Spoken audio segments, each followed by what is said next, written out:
So, good evening.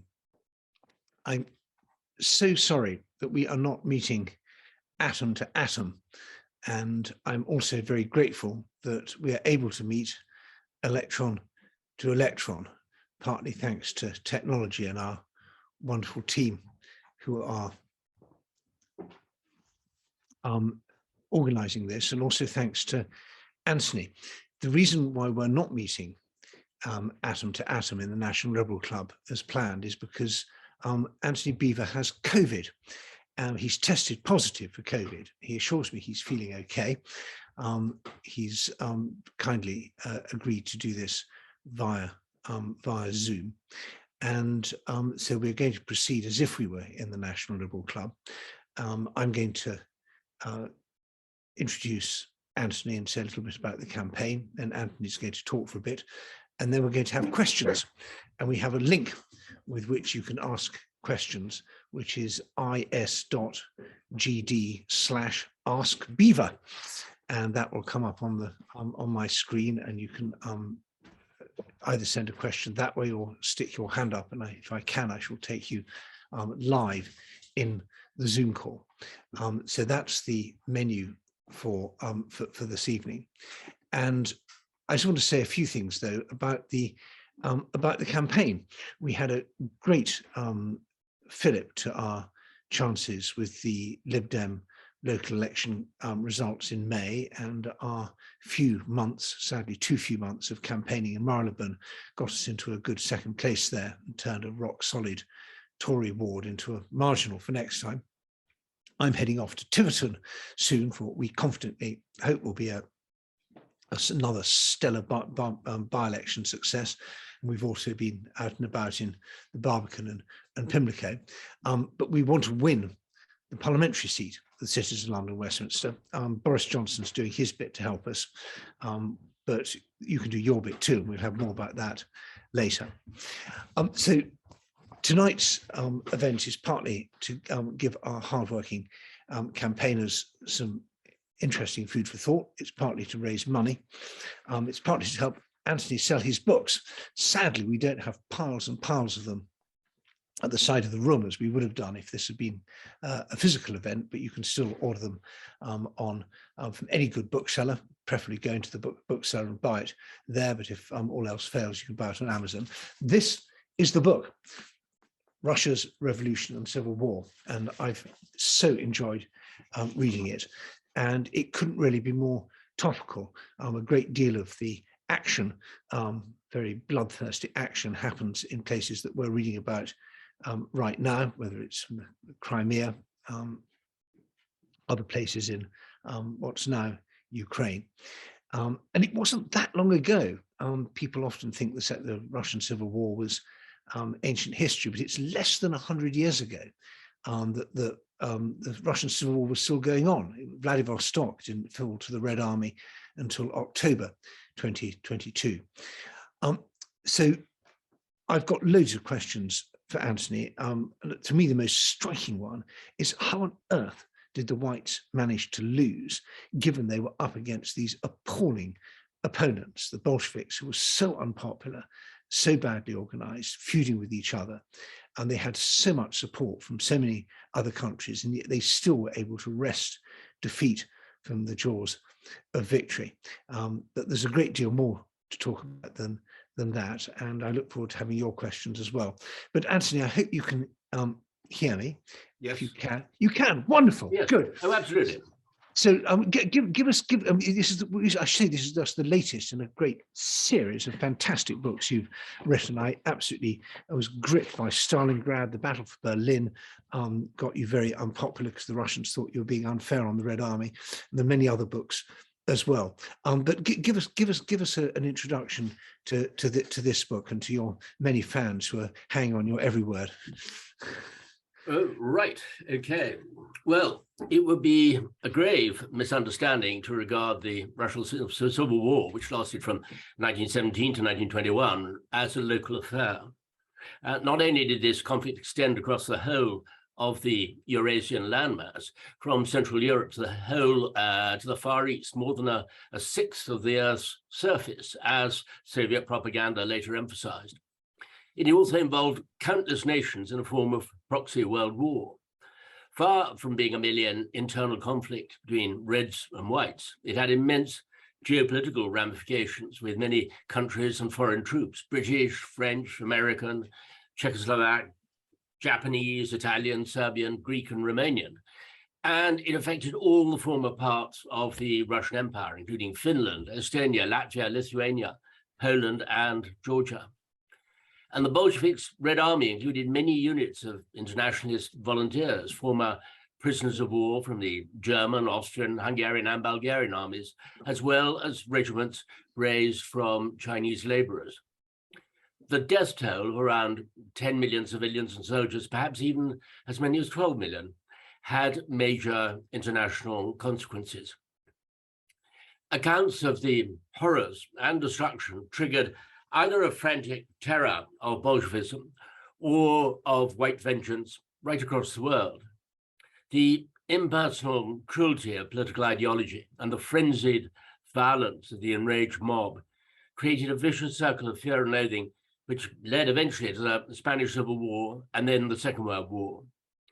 So although most historians recognize the First World War as what they describe as the original catastrophe of the 20th century, it was its aftermath, the Russian Civil War, which became the most influential conflict of the age. And it still has its echoes today, as we're seeing in Ukraine. Fratricidal wars are bound to be cruel because of their lack of definable front lines, because their instant extension into civilian life, and because of the terrible hatreds and suspicions which they engender. Yet the brutality of the Russian onslaught, which we've seen in Ukraine, has raised a debate about its origins. For example, David Aronovich in the Times recently speculated about what he called the casual savagery of Russian troops in Ukraine. One can never, of course, generalize about a whole nation, especially not Russia, with all of its different component nationalities and its historic split between Slavophiles and Westerners going back to Peter the Great. And above all, there can be no such thing as a DNA-based national character. Yet at the same time, most countries are often influenced, at least subconsciously, by certain self-images or national narratives. Perhaps ever since the Mongol invasions of the 13th century, the Russian attitude has been conditioned to the idea that conspicuous violence and cruelty is a natural weapon of war. Fire and sword, terror, rape, and looting. This was true in 1945 as revenge for the barbarous Nazi invasion of the Soviet Union, just as it was in the Russian Civil War. Even just after the First World War's unprecedented slaughter, outside observers could hardly believe that brutality. On the 4th of April, 1919, the captain of the Royal Navy destroyer HMS Montrose wrote home from the Crimean coast. I called on Colonel Count Rimsky-Korsakov, who commanded the remnants of the Tsarist Life Guards. He asked me to send his compliments to the colonel of our first Life Guards. Poor chaps, no wonder they looked a party of ruffians as they sat in the low cottage living room. The small, dirty window, dimly illuminated, the filthy table they fed around. War has made fiends of the illiterate, simple-minded, superstitious Russian peasants and devils of the reckless, drunken, pleasure-loving aristocracy they wish to exterminate. Both sides are equally barbarous, and the torture applied to prisoners is so inhuman that I cannot write it here. Every man carries a grenade fastened to his tunic button with which to blow off his own head if captured. In the centuries before the revolution of February 1917, which brought down the Romanov dynasty, the Russian Empire had suffered occasional explosions of terrifying violence. The insurrection of 1773, led by the Cossack peasant Yemelyan Pugachev, prompted Alexander Pushkin to write of Russian revolt senseless and merciless. The great writer Maxim Gorky, who knew the reality of the oppressed poor better than any Bolshevik, had no doubts. During that revolution of February 1917, he visited the burnt-out ruins of the Okhrana headquarters in Petrograd. And he predicted to the Menshevik, Nikolai Sukhanov, who accompanied him, that the revolution was bound to lead to Asiatic savagery. Gorky was not alone in his prediction of the horrors to come. As the winter of 1917 approached, it brought a marked change in mood from heady optimism to fear. The young journalist Konstantin Paustovsky wrote that the misty romanticism of the February Revolution was rapidly evaporating, along with the belief in universal happiness. He described how the veteran writer Vladimir Gilyarovsky, with his sheepskin cap, extravagant moustache, and hoarse voice, entered the newsroom. "You suckling babes," he growled at all the idealistic youngsters present, "socialists, mouldering liberals. I know the Russian people, and they'll show you yet where lobsters spend the winters." Ideological civil wars in the 20th century almost always arouse more savagery than state-on-state wars, because the suspicions and fear of being surrounded by treachery are so much greater. Those trapped in enemy territory had to pretend to have political opinions they abhorred just to survive. And in societies such as Spain and Russia, where men felt obliged to demonstrate conspicuous courage, the suppression of fear produced a truly explosive charge of violence when unleashed. Yet although it is one thing to want to exterminate your enemies out of a combination of fear and hatred, that does not explain the degree of pointless cruelty which so often emerged in the Russian Civil War. Clearly, one factor in the violence came from the dehumanizing effects and trauma of the Eastern Front in the First World War. Trench life for Russian soldiers along the Eastern Front in 1917, running through the Baltic provinces, Belarus, Galicia, and Romania, was an inhuman experience. Having dug themselves into the ground, wrote Gorky, they live in rain and snow, in filth, in cramped conditions. They're being worn out by disease and eaten by vermin. They live like beasts. Desperately short of ammunition, many lacked boots and they even had to resort to bast shoes made from birch bark. Casualty clearing stations at the front were almost as primitive as in the Crimean War. Army censorship departments could have had little illusion about the state of morale at the front on reading soldiers' letters home. Many complained of being hopelessly outgunned by the German artillery and of the utterly callous attitude of officers towards them. Men were either brutalized or traumatized by what they saw. Corpses are still lying there, wrote one in a letter. Ravens have already eaten their eyes and rats are crawling on the bodies. Oh my God, this terrible sight can neither be described or imagined. Intense resentment was caused by the contrasting conditions between officers and men. Most officers retired each night to the warmth and relative comfort of peasant isbas behind the front, while their soldiers and sergeants were left in the cold and squalor of the trenches. During that pre-revolutionary winter of 1916 to 1917, criticism of the government in Petrograd did not just come from the liberals and the left. Even the arch-conservative politician Vasily Shulgin was appalled by the irresponsibility of the rich, indifferent to the fact that Russian casualties were running at twice the rate of their German and Austro-Hungarian enemies. And here we are, he wrote bitterly, dancing the last tango on the breastworks of trenches choked with corpses. As the tumultuous year of 1917 advanced, more and more soldiers deserted from the front, and the refusal of local garrisons to obey orders rapidly upended the traditional order in the countryside. Although some enlightened landowners were tolerated or even protected by their peasants and house servants, the vast majority had to flee during the course of the year. There were comparatively few examples of landowners killed in the early spring of 1917, even though many manor houses were set ablaze. Yet in the charged atmosphere, a minor incident, especially when peasants or soldiers managed to seize a store of alcohol, could lead to mindless violence. Around Mtsensk in May, some 5,000 peasants and soldiers, having looted a wine cellar, went berserk over 3 days and set fire to estates in the area. They had an uncontrollable urge to smash, to set fire to, or literally to defile the precious objects of the nobility and gentry. Yet their bitterness only increased when they found that destroying or defiling the past did not make the present any better. Even handing over everything to the peasants seemed to do little good. In her father's absence, the young Princess Baturin addressed the local peasants who'd come en masse from the village of Inozemka. She told them that the family had already declared that the whole estate and the manor house were theirs. "I implore you, don't destroy," she said, "don't demolish what is already yours." The peasants stood there silently, she wrote. They'd come with poles and axes, with sacks. Some brought carts.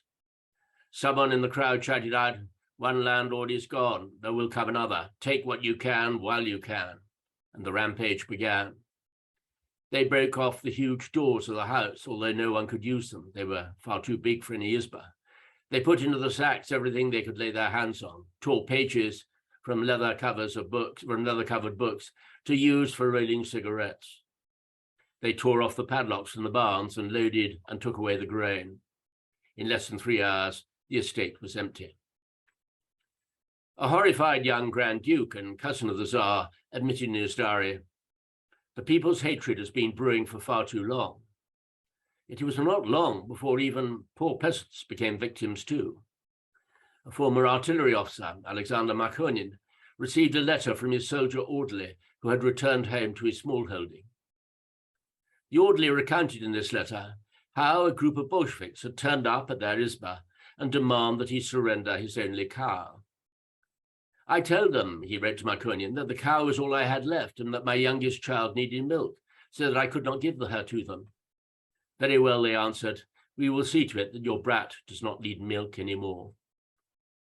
And in spite of my struggles, they tore my youngest child out of my arms and bashed her head in against a wall, and then they took my cow and left me with my dead baby.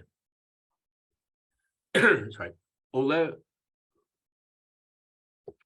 a friend of Lenin, Maxim Gorky attacked the way that the Bolshevik leader welcomed this mass violence and destruction, bulldozing aside the old order because he thought it made the revolution irreversible.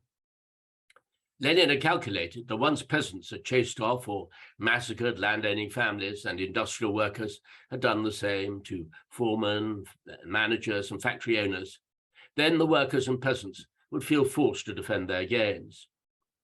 Yet Lenin, despite the Bolshevik promise of land and liberty to the peasants, had every intention of nationalizing the land and collectivizing farms. And in the cities, absolute party control would be established through the Soviets. With the same deliberate falsehoods, he promised peace to the soldiers, while determined to turn the imperialist war against Germany into a universal civil war. The writer, Viktor Shklovsky, compared Lenin's reckless experiment in social upheaval to the story from an old Russian folktale, in which a devil's apprentice boasts that he can rejuvenate an old man. To restore his youth, all he needed to do was first to burn him up. So he set him on fire, but then found that he could not revive him. It was indeed a striking parable to illustrate Lenin's total disregard for humanity in his attempts to transform a vast country through social engineering and create the new human species of Homo Sovieticus. To turn a country as large as Russia completely upside down could only be achieved by massive force and suffering in a pitiless conflict. Yet for far too long, we have made the mistake of talking about wars as a single entity, when they're often a conglomeration of different clashes, mixing national resentments, ethnic hatreds, and class warfare. And when it comes to civil war, there is also on both sides a clash of centralism against regionalism and authoritarianism against libertarianism. For the sake of simplicity, we've grown used to the idea and the name of the Russian Civil War, but that in itself is misleading, as I said at the beginning. One historian recently described the conflict instead as a world war condensed. And to re-emphasize the importance of its consequences, it is indeed what it later led to in 1939. Thank you very much. Well, thank you so much, Anthony. And I was worried about those coughs. And I wonder if you're quite as well. You've been incredibly brave and said it.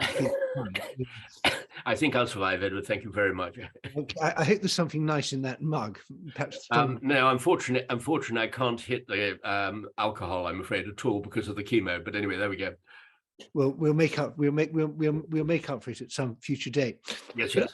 No, I think this idea of the Civil War as being far more than just the sort of the Reds and the Whites, but all the ethnic and class conflict and the huge dose of geopolitics thrown in is what makes it so interesting.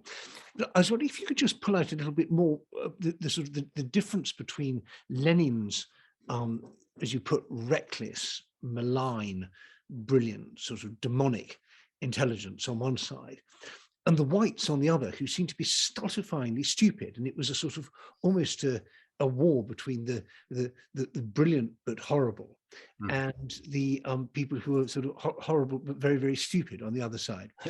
Did you find anyone on the White side who showed any idea of what they were dealing with, or had any I think there was one chap who fell through the ice in the retreat from Siberia, but it was a startlingly dim-witted bunch of an appalling bunch of people on the white leaders' side. Well, the Whites really were a totally incompatible alliance. I mean, you had this mixture of what were called right socialist revolutionaries, which does sound a slight contradiction in terms, inevitably, but basically they were sort of moderate socialists who were appalled by the coup d'etat of the Bolsheviks in October 1917. And their great following was really in the sort of the Volga region. And they were determined to continue the work to set up the Constituent Assembly, which Lenin had ordered to be disbanded in January of that year. And amongst them, there were some very impressive people. But of course, they stood no chance against the arch-reactionaries and the czarists on the military side, who they allied with. One of their own officers, in fact, who was a right socialist revolutionary, a sort of moderate socialist, was Vladimir Putin, who was a hugely impressive man. But as you rightly say, he stood out by, shall we say, his exceptional position, unlike many of the others. They did have one or two good generals in terms of purely military terms, like General Maevsky, who was this vastly obscene and overweight character, but who was actually a very clever commander. But most of them were absolute brutes and believed in not just in returning the peasantry to almost to serfdom, but even to take revenge on them for having taken over some of the estates and so forth. But their fundamental obtuseness really was linked to their idea of the Russian Empire, that the Russian Empire should never be allowed to disintegrate. And here, of course, they have quite a lot in common with Vladimir Putin. And even though they could have actually won the Civil War if they had allied themselves with Finland, Estonia, and Poland, but they were all boasting that, you know, as soon as we do win, we're going to bring you back into the Russian Empire. And they're incredibly arrogant and contemptuous of the nationalism of the independence of all of those nationalities.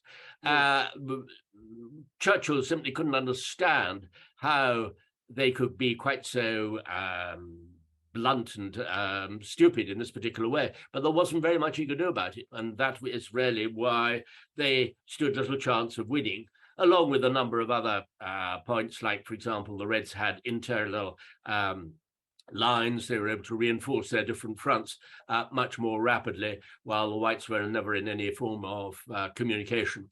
But I think it's basically that real obstinate view of the past which trapped them. And I think we see this problem of an obstinate view of the past still today in the Kremlin. Well, it is. I'm very glad you brought us to the present day, because I think it's it's so interesting that imperialism is both the fuel and the poison at the same time. What gets Russian leaders out of bed in the morning is this sort of imperialist thinking, and it's also the reason why they go to bed in the evening having made things worse rather than better. And Indeed. So I should say that among our mouldering liberals, and we wear that badge with pride, we have some quite serious Russia experts who are on the campaign. And I see Christopher Peters, who I've known for many years, who used to live in Moscow, has got a very good question here where he says, is it fair to say that conflict, internal and external, is Russia's natural state? And if that is the conclusion, how should this influence our policy? For the next 1991 style collapse, should we let Russia dissolve? And I wonder if in your study of history, you had any thoughts about how strong the glue is really that holds Russia together. Well, I think the Russian attitude to conflict is a curious one in the sense that it romanticizes both the two nations, both of self-sacrifice. And that was obviously exploited very much under the Soviet regime. And also, it also unites this idea of the romanticization of violence. And I think we've seen this on numerous occasions. But I'll go back a little bit to what I was saying, and I think it is important, this attitude towards the past, not just that war can only be fought really with sort of conspicuous violence as using it as a weapon, but also that the war is not necessarily the natural state of affairs, but it is something which Russia must always expect because the world is against it. You know, it is definitely Russia contra mundum, and this goes back a very, very long way, long before the Soviet Union even. That, of course, with the Allied intervention during the course of the Civil War, again underlined this attitude of Russia that the world was going to be against them, and certainly Putin has managed to achieve that in a very, very short space of time. So talk about a self-fulfilling prophecy. I don't think there's a sort of clearer example. Yeah. But I'd like to hear his view. And there's a paradox here, because it's anyone who's lived in the Soviet Union or studied Soviet version of history will be aware that they have this. It's one of their sort of foundational myths: is the capitalist powers try to strangle the revolution at birth, and so the failure of the intervention, whether it was in Murmansk or in the Baltics, or in the Far East, or through the Crimea, or even the wonderful Caspian flotilla, the Royal Navy flying the White Ocean on the Caspian Sea. Not many people know about that, but it leaves a sort of it feeds Russian paranoia. This eye of Russia contra mundum is not totally unfounded. But I see we've got a question from Natalie Ubilava, who hails from Georgia, as you may guess from her surname. And she says, a related question to Peter's, is it a particular evil genius of Russian imperialism that colonial oppression of the conquered nations was never recognized on a par with similar oppressions by other European nations? Russia's always been the poorer empire, brutal and backward nonetheless, and its conquests were neighbors, as opposed to other empires which tend to conquer faraway places. And these nations were more easily assimilated into Russia than the overseas empires of European nations. And her question really is how does Ukraine change that narrative? And I know in your book you write very revealingly about this sort of nascent Ukrainian state, which is bursting to get free with German backing. And then I think it's 9 months or something they manage, and then it all falls apart. So any thoughts on that, Antony? Well, it's a question of sea. I mean, you know, if Russia had been surrounded by sea, perhaps it wouldn't have felt so vulnerable in the first place. It's not an island nation like us at all. And I know although that is very, very obvious, I think that we've also. Oops. Help. something's gone wrong here. I hope someone from the technical team can restore Antony. I don't know what's happened, but I think people can still hear me. So I will just, while we're trying to regain Antony in voice and picture, I will, there was another very interesting aspect to this sort of arrogance of the whites, which is a country which took shape briefly in 1918, which was a Turkic moderate Islamic, or as they put it, Euro-Islam republic of called Idel Oral. And this was a sort of proto-state of what's now Tatarstan and Bashkiria. And they were very keen on being that Islam was a modernizing religion. They saw Islam as being against the kind of backwardness of the Tsarist empire. And are you back, Antony? I am back. I'm sorry about that. Something flashed up covering the whole screen, and I tried to get rid of it and managed to get rid of everything. I'm so sorry. I'm giving a little disquisition about the Turkic Bashkir proto-state just to fill that while, but we'll go back to you. Please carry on where you were. Well, no, it was just simply to say that there always seems to be a difference between colonialism with adjoining with an adjoining landmass and overseas colonialism and the way that it is judged. And I did remember with a, shall we say, a discussion with a certain very pro-Kremlin professor who was trying to argue that actually the Russian imperialism in the Caucasus and southern Russia and Central Asia was no different to the United States occupation of the southwestern states and the Hispanic and Native American areas. Which I found an interesting parallel in a way, but one which I didn't find very entirely convincing. But I mean, there is an element of truth there which exists, and I think that is really the difference. And I think this has been a problem also in the way that we never expected, or only a tiny minority, a very distinguished small minority, actually foresaw Putin's invasion of Ukraine.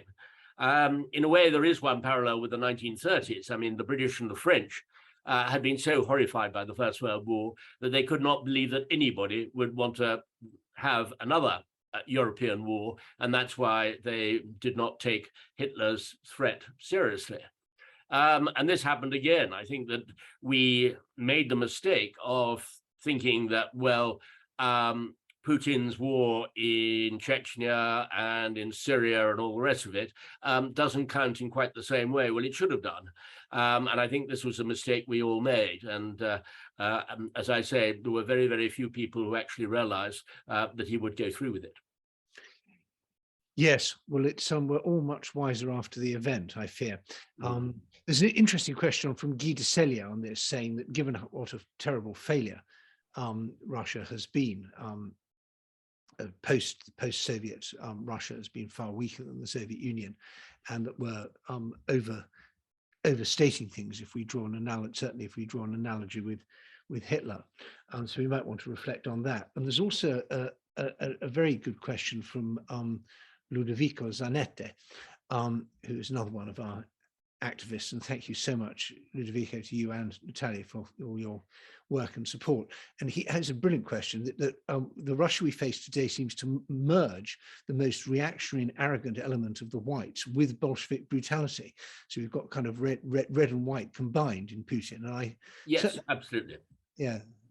Well, I think that, I mean, one sees this in, you know, in that ridiculous white hall in the Kremlin with that preposterous long table, because actually there are only 4 statues in that room and they're all of Tsars. You've only got to see Navalny's video of the Putin's palace on the Black Sea, and it's double-headed eagles everywhere. So Putin is very much, he's also, by the way, he's also a crashing snob. He really loves sort of mixing with what he thinks of the old aristocracy as well. But the point is really that he has deliberately mixed, I think, both red and white. And that was quite clever. I mean, for example, Vladimir Kapel, who we were talking about a little bit earlier, his body was brought back for proper reburial, so was Denikin's. And that caused, in that sort of post-Soviet period, a big shock amongst those who'd supported him, because they felt this was totally incompatible with his notion of the collapse of the Soviet Union being the greatest geopolitical tragedy, et cetera, of the 20th century. And there is an element of that. I mean, he's a pick and mix man, as we know from his choice of history. He's certainly done that both deliberately, but also, I think, psychologically. I mean, at one point, he was even apparently considering, after a certain period as president, that he should be appointed supreme ruler, just like Admiral Kolchak, which would have been an intriguing one. How that would have gone down in certain quarters of the former Soviet Union would have been interesting to see. But it is very interesting the way these completely incompatible elements are combined. And I always feel, if you go to Red Square and you see that Lenin's corpse is there unburied in its ghastly, creepy mausoleum, and then you just turn right and you wander down a bit and you get to the rebuilt Cathedral of Christ the Saviour, which is sort of a manifestation of sort of neo-Tsarist pomp. And if Lenin had seen the Cathedral of Christ the Saviour, he'd have probably said, didn't I mean to blow that one up? And if the people who'd been the original Christ the Saviour could see Lenin, they would say excommunicate him or send him off to the Kator for punishment. So it is extraordinarily contradictory, this. But I suppose perhaps Britain possibly has elements of contradictoriness in its own history. We should perhaps not be too snooty about this. Well, I think that's certainly true. Yes, David Starkey used to refer to the Church of England as sort of as a form of sort of British Shinto or whatever. But anyway, we do have some fairly strange combinations ourselves. It's certainly true. But there's a very good question from Christopher, getting back to the violence and the brutality. And I have to say, I want everybody on this call to buy at least one copy of the book for themselves and a second copy of the book for their friends to take for the summer, and possibly a third one for Christmas. But I'd also advise them not to read it before bedtime, because it really is not terribly good for a peaceful night's sleep, reading this extraordinary catalogue of brutality. And Christopher's question is that, do you think that World War I was a sort of Pandora's box which released a torrent of cruelty and ruthlessness which had been barely seen in many countries for a good century, and shaped the 20th century's horrors for decades to follow? And do you think that and how far can the barbarism of the Civil War be explained in those terms, or how far is it just an intrinsic part of the sort of brutality inherent in the way Russia was run? Well, there wasn't that degree of brutality on the German or Austro-Hungarian side. That is certainly true. And it wasn't as if actually Russian troops during the First World War committed atrocities. It did come later. I think that it, shall we say, prepared the ground, of what they rightly described as, the original catastrophe of the 20th century. It prepared the ground for the horrors which came later. But I think that was partly because moving from state-on-state warfare, where there were front lines, there were recognizable uniforms, and there were still attitudes of military discipline and behavior, which were accepted by both sides. All of that disappeared suddenly with the Civil War.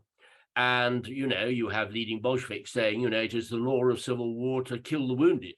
As far as they were concerned, it was a totally different conflict.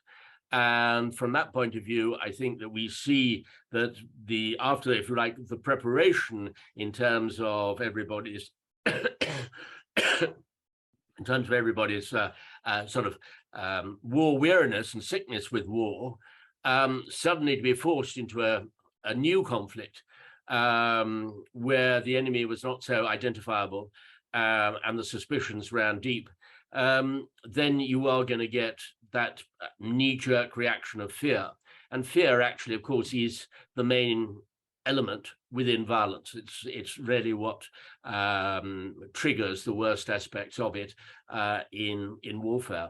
So that's why I think that it changed, and rather it was not so much actually as the First World War, as I said, its conventional side, but it had prepared the ground, and then we see the real horrors developing afterwards.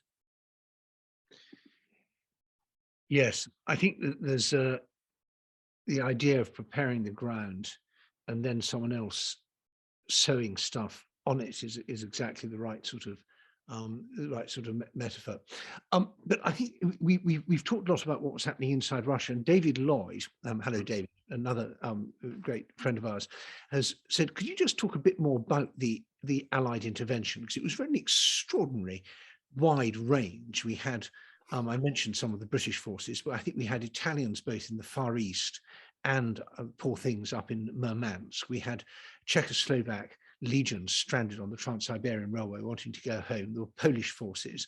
And then there was obviously the Brits, the German Landosphere. And so take a few minutes just to talk us through the, if you like, the non-Russian, the external class of characters entering from stage left, stage right, up from the pit, down from the proscenium arch and all over the place. It's an extraordinary story. Well, to do it in a few minutes, I think would be optimistic to say the least. But anyway, I think the basic point is one has to remember where one is in a wider sense, because, of course, here we are at the end of 1918, beginning of 1919. The armistice is on the 11th of November, 1918. The Supreme Allied Command in Paris is basically taking on the redrawing of maps all over Europe, negotiating or listening to presentations from every single national and ethnic minority.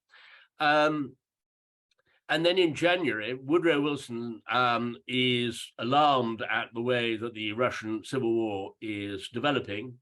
Suddenly, it's starting to become really quite bloody as the Germans pull out. Of course, the Reds and Whites tried to occupy the area, and of course the Poles too, because no eastern boundary of Poland had that bit been fixed at that particular time.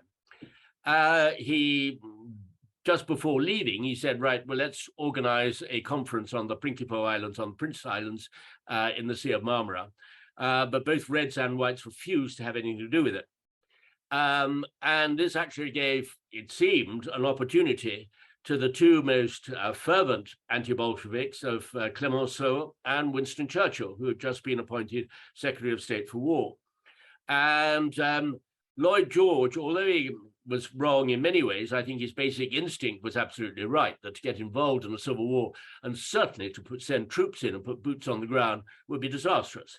One has to remember there were already mutinies going on in the British Army, both in France and even back in Britain, on the very slow repatriation and demobilization of these huge forces which have been summoned and been conscripted during the course of the First World War. And I mean, they were all over the place. I mean, one's got to remember, you know, there was in Persia, there was the whole of the Mesopotamian front, and even in the Caucasus, and then, of course, in Allenby's forces in Palestine and all the rest of it. So from that point of view, he was right to be cautious. And Clemenceau was totally wrong, because he was determined to send in French troops and, of course, the French Navy into the Black Sea. And they suffered from terrible mutinies. And for the French, it was a very, very inglorious period. But at the same time, there were all these other countries, some of whom had been allies in the First World War, like Italy and Serbia and so forth, who were all determined to, if you like, establish their claim to increasing their territorial claims. And so therefore they wanted to send their own particular contingents, their own expeditionary forces. But in the Far East, you have therefore the competition between actually the Japanese and the Americans.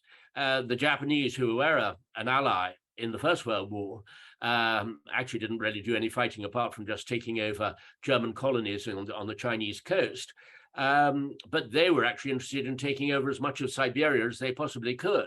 And they put no less than up to 88,000 troops into Siberia. And of course, the Americans, quite rightly, were extremely nervous about what their ambitions were in that area.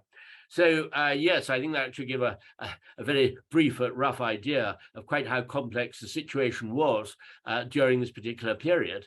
And of course, why intervening in any foreign civil war is an absolute minefield, to put it mildly.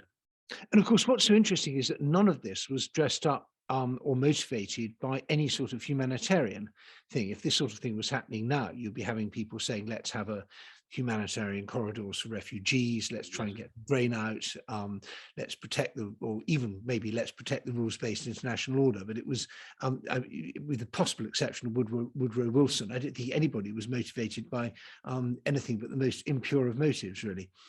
Well, I think that's true. One must also remember that, you know, people didn't have mobile telephones with cameras on, and there weren't basically any form of really of movie images, which is what has rather affected, I think, the move towards, or being an important element, if you like, in the move towards concern about civilian suffering and casualties. Out of sight, out of mind. I mean, you know, as far as the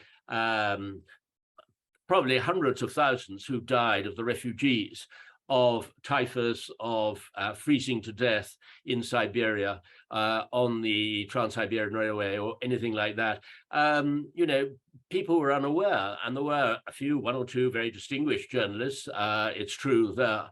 But not many of them were sort of close to the front, or in fact wrote really very important reports on the suffering that they witnessed. That, unfortunately, was not really the attitude of the time as far as newspapers were concerned. In fact, I mean, communications were generally very bad, and you point out that the White Armies were only able to communicate with each other via Paris, which didn't help their military. No, sometimes took 3 weeks for messages to go sort of, you know, back and forth. Yeah. So there's several more questions coming in. But there's a very good one, just stepping back a bit from, it says Alex McGrory, but it may actually be John McGrory, who was our agent, our indefatigable agent in our local election campaign, and has kept us all out of jail, which we're very, very grateful. And he says, what makes your book so engaging is the mixture of high politics with an insight into the lives of ordinary people. And his question is, were first-hand accounts easy to access from archives, and were there any challenges in doing so in the context of Russian history being used for political purposes, and also the general sort of closing of the archives? And given the furore that surrounded your entirely accurate depiction of Russian or Soviet behavior in Germany at the end of the war, I'm wondering how favorably the Russian authorities looked on your researches this time. Well, the Russian authorities fortunately didn't really know about it, because I owe everything really to Luba Vinogradova, who I've worked with now for the last 28 years. And ever since we worked on Stalingrad together, starting in 1994. And Luba has been absolutely brilliant over the last 5 years. This is actually even when I was only halfway through my previous book. She started work in the Russian archives. And we had a wonderful mutual friend who was a professor who involved very much in with the archives, who would have a letter for Luba to say that she was working for him, so that she was never associated with me, which was a very useful defense, if you like. And Luba had, right from the start, I could see, has got this brilliant nose, sense for, I mean, she and I had a very, very similar attitudes on exactly the sort of material that we wanted for the book. And so, in fact, actually, there was very little trouble at all in accessing these archives in Petersburg, in Moscow, and many other places. One of the other points, which actually is quite interesting, is, of course, one of the alarming moments at the beginning of the war on Ukraine was the advance on Kiev, because there the Ukrainian archives had really all of this material, which if you couldn't get at it in Moscow, you could always find it in Ukraine, in Kiev, in their archives, where it had been copied. And that's where, you know, Tim Snyder and others have done so much of their brilliant research.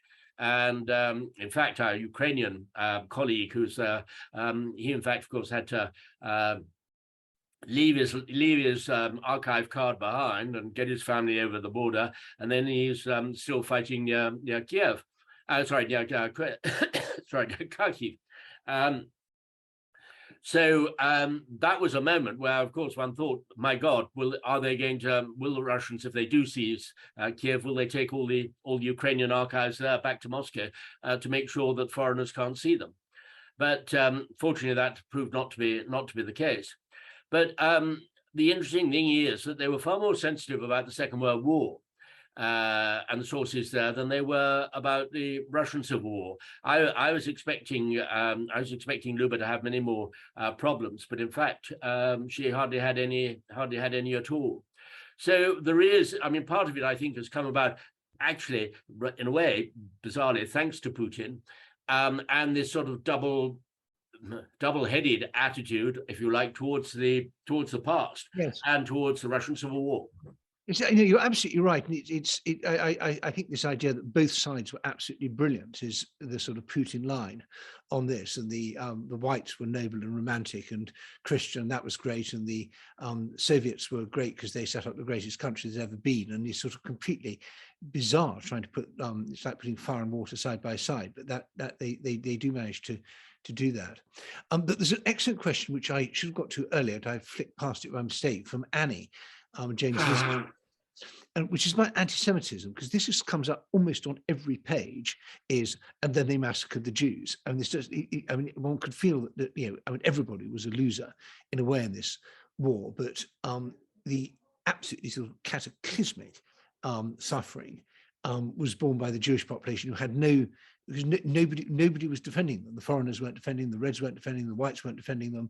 The Reds hated them because they were bourgeois, and the Whites hated them because the Whites were anti-Semitic, and everybody just took in turns to massacre them. And it seemed to me it was really the sort of the most particularly reprehensible bit of the generally reprehensible violence.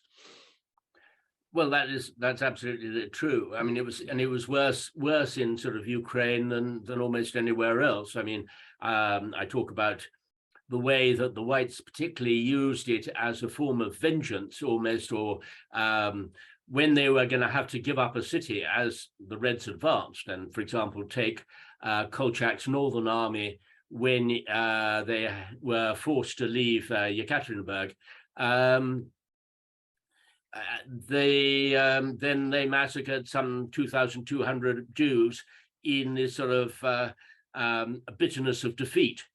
But this was sort of part of the obsession that because there were so many Jewish commissars, they had sort of leapt to the conclusion that all Jews were Bolsheviks, and sort of to justify, if you like, their sort of racist prejudices. Now, there were perfectly good reasons why so many Jews did support the Reds after the way that the whites had treated them, or rather the proto-whites had treated them in the form of the Black Hundreds, even before the First World War began. And so, not surprisingly, no Jews were allowed to be officers in the Tsarist army. And so, as a result, you had many of the leaders of the Soviets, the soldier Soviets, were Jewish, because they could read and write, and they were extremely intelligent. And so, the soldiers were perfectly happy to have them run their Soviets. And this, of course, again convinced the right that, in fact, they were all secret Bolsheviks. But the real massacres, as I say, came usually towards the end when the whites were withdrawing. But there were exceptions too. I mean, there was a Red Ataman. The worst of the lot, of course, were the Cossacks, who had this obsessive idea also of anti-Semitism. And whenever they came across, they didn't even wait until they were being pushed out by the Reds. Whenever they came across a Jewish community or whatever, they would loot it first of all. And then, if they were feeling particularly bitter and angry, then they would massacre any survivors. Where the sort of Cossack mentality came from. Was it partly because they believed that Jewish grain merchants stole from them, or there was a feeling that, because the Jews were so clever, they therefore were cheating the peasantry and were controlling the food supply.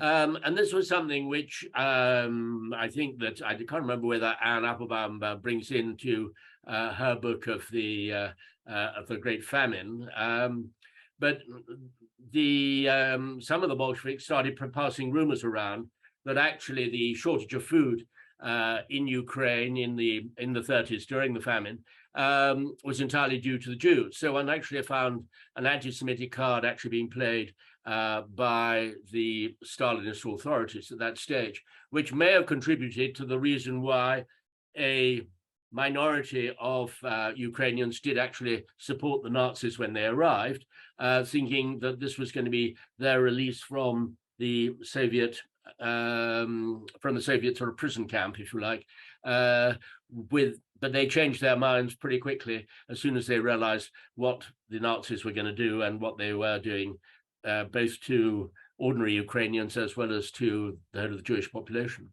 Well, that brings the discussion to Ukraine, on which there are a number of questions which we might, as we move towards the end, might dwell on a bit. So Lucy Lubbock says that the brutality we're seeing in Ukraine, which of course has echoes of what we were seeing during the Civil War in terms of the mindless destruction and vengefulness, but has elements of being a civil war.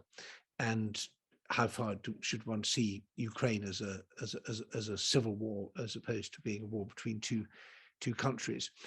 I also need to apologize to Alex McGrory for conflating him with his dad, who's also on the Zoom call, and John, who is indeed our agent, for whom I'm still very grateful, said just wonders whether you have any thoughts about how the conflict in Ukraine might end.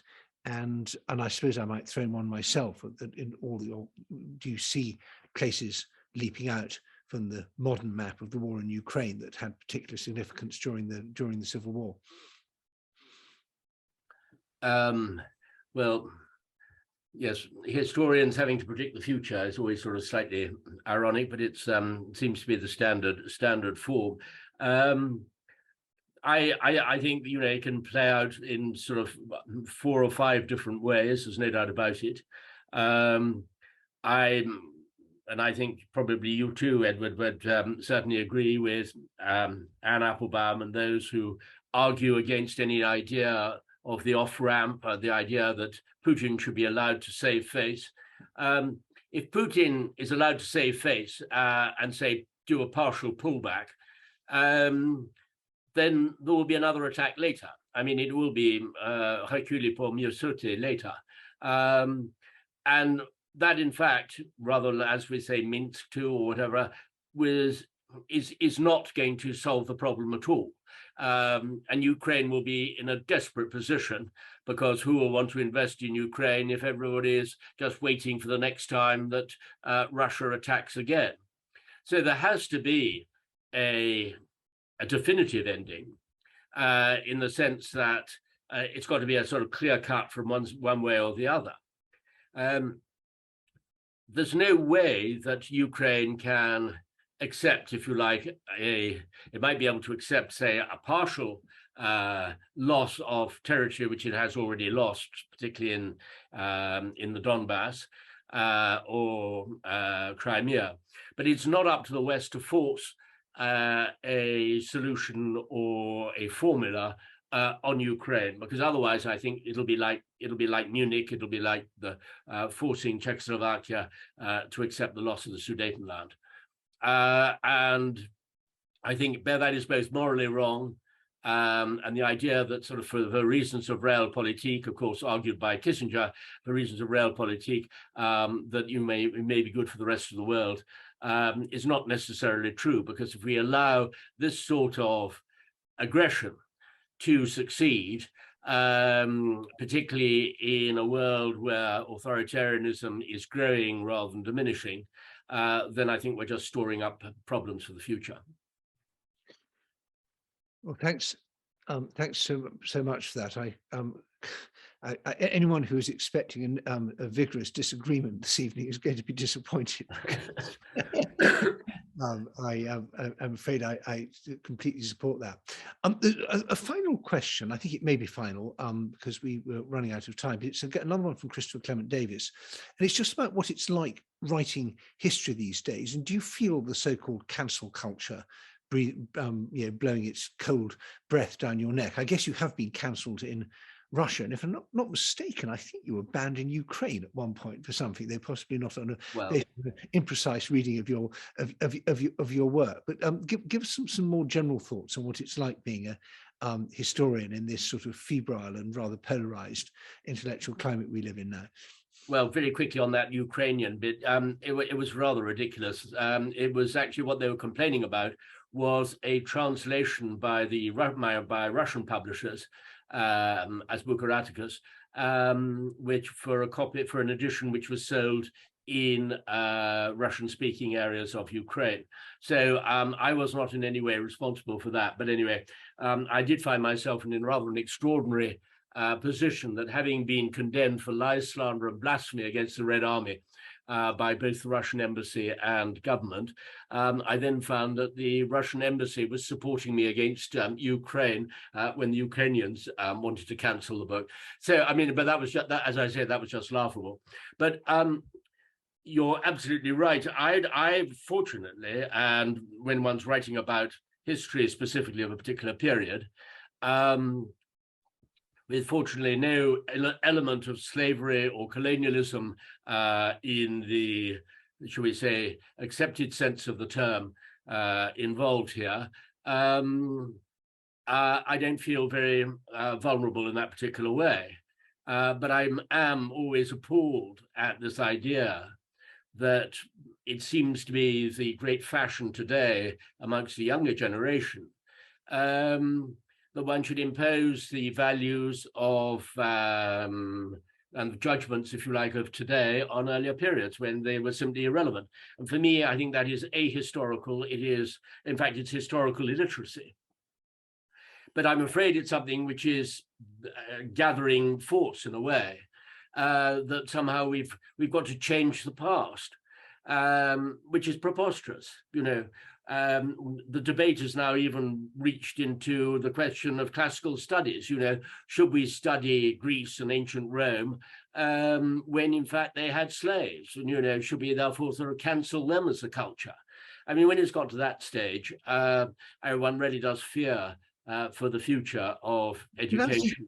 But you do make very clear moral judgments about the behaviors of the Reds and the Whites, and you're not saying, oh, well, this was all quite normal for Russia. They've been killing each other for ages, so it was just another massacre. You have some pretty blistering assessments of them, and one could argue that by the standards of the time, they didn't think they were doing anything wrong because it was in the cause of the proletarian internationalism or restoring the divine, semi-divine rule of the Tsar. Well, indeed, they did believe that. But I think that what one sees, and this is the difference going back to what we were saying about the First World War and the Russian Civil War, is that the whole ideological aspect has suddenly accelerated the, if you like, the killing machine. And this, I think, has become a one of the explanations of why the slaughter was so hideous and so cruel and so bitter. It meant that you were seeing your enemy in completely dehumanized terms. And yes, that's happened before in the wars of religion. I would be the first to accept. But here we are seeing, if you like, the modern equivalent to the wars of religion after what one might describe as, say, a couple of centuries of the wars of realpolitik, or the sort of the wars, if you like, of the 18th century, of before you get the levée en masse of partly the first of all the American Civil War, but then of course the French wars of the early Napoleonic or the Revolutionary Wars. where already one starts to see this sort of the mass conscription turning very much towards mass killing in a way that which we hadn't seen for some time. So I think that really is the trigger, or not necessarily the trigger, but really was the accelerating factor leading from the conventional warfare towards, if you like, revolutionary warfare or counter-revolutionary warfare. Well, thanks very much for that, Antony. I just want to finish by the very final couple of sentences of your book, I think, are so brilliant. I just want to give people an idea of what joys await them when they've gone through, waded through all the gore in the middle. That you say, you quote the conservative politician Shulgin, who believed that one of the major reasons for the failure of the whites was a moral collapse, that they behaved as badly as their Bolshevik enemy. And then you write, there was nevertheless one subtle but important difference. All too often the whites represented the worst examples of humanity. But for ruthless inhumanity, however, the Bolsheviks were unbeatable. And that really stuck with me. We have just had a final remark has come in, and this is not something you have to respond to, but it's from Lambertus Cornelius, who says, please everyone buy Chernichivsky beer, which is available at most UK supermarkets, and all proceeds go to humanitarian relief in Ukraine. So when circumstances permit, I hope we can crack open a few of those, Antony. Now, normally we would have stormy applause and shouts of hurrah, hurrah, to mark the end of this. You've been very generous with your time and energy, so I think we'll just have to do a sort of electronic jazz hands and thank you. Imagine the windows rattling with gratitude for that terrific hour and a bit that you've given us.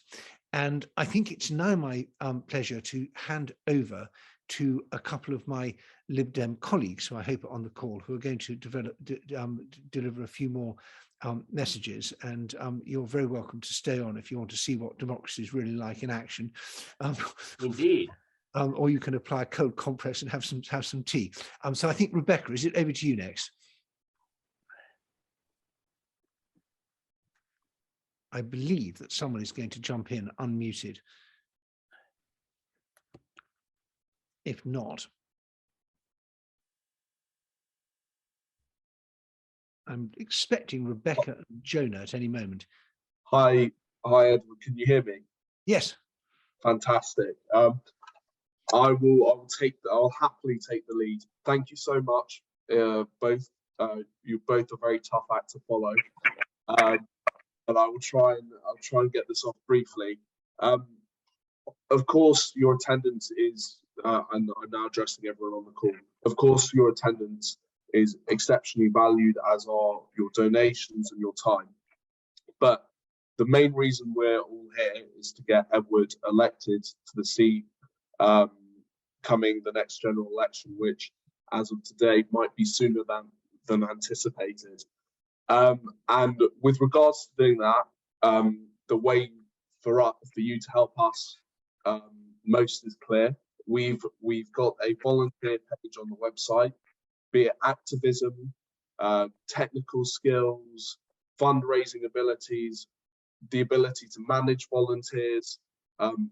Any abilities you have are exceptionally highly valued. So I'm going to post a link on the group chat for you to go on and find that form. And I'll also be posting my email address to contact me if you have any queries about membership, activism, or any of the like. Please do get in touch. I look forward to your contact. Thank you. Thank you, Jonah. Can you all hear me now? Am I audible now? Hello? Excellent. Okay, great. So I just wanted to add to what Jonah said. The Conservatives have a great advantage over us in that they have big ticket donors. We don't as Lib Dems. It would be extremely helpful if you could all give generously. Every pound counts towards the effort to get Edward elected. It is extremely important that we refill our war chests. The conservatives are quite likely to fight very, very dirty. I echo what Jonah said about volunteering, and it is very helpful if you can, if you qualify, to join the local Cities and Westminster Liberal Democrat Party. New members help us to grow the efforts, and word of mouth feeds more volunteers. So I would appreciate it if you would all do that. And if you could join us for our launch event, which will be Sunday the 12th, 6 p.m., Carpenter's Arms Pub, Seymour Place, West 1, and we'll post that onto the group chat as well. And it may well be that we're then already discussing the who's going to be the Prime Minister after Boris Johnson has crashed and burned, and that would be really interesting. Or not bad for us, but good for the country. I mean, but terrible for the country. Boris has fought off the challenge, and we now have our best recruiting sergeant marching alongside us on the doorstep as we play our game of who can find the enthusiastic Tory, which is a very good game and can go on for some time. So I just want to say once more, thank you so much, dear Antony. I so appreciate your books have kept me company over so many years. We've had so many good dinners and talks together, and no one would ever think, I am right on this, you failed History A level, didn't you? That's a fact. Antony did. And so we thank you from the bottom of our hearts, and I look forward to seeing you all on the doorstep, or maybe at the Tiverton by-election, which is our next chance to get out and really make a difference. If we can win that seat, which I first campaigned in 1974, can you believe, age 12, that would be a really good launch pad for the summer. So thank you all very much indeed, and thank you particularly to all the organisers, to Jonathan, to Andrea, to immensely long-suffering, patient and resourceful Constance, to Martha, to Jonah, to John. I'm sure I've left someone out, but you have been an absolute star in turning this around so very quickly from a physical event to a virtual event. And we will hope to see Antony in person next time. Thanks very much indeed, and goodbye, everyone. Bye. Goodbye.